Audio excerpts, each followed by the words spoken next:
Maraming tao ang hindi nagiging masaya. Hindi dahil kulang sila sa biyaya, kundi dahil sobra silang tumingin sa kakulangan. Palagi nilang ikinukumpara ang sarili sa iba, kaya hindi nila nakikita ang kagandahan ng sariling paglalakbay. Pinipilit din nilang pasayahin ang lahat, pero nakakalimutang unahin ang sarili.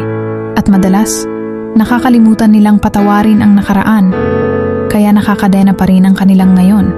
Tandaan mo, ang kaligayahan ay hindi dumarating kapag kumpleto na ang lahat, kundi kapag natutunan mong makontento, magpatawad, at mahalin ang sarili sa gitna ng kakulangan. Sa puso na marunong magpasalamat, laging may dahilan para ngumiti. Kahit hindi perpekto ang buhay, may saysay pa rin ang bawat araw. At sa bawat gising mo, palaging may bagong pagkakataon para piliin ang maging masaya.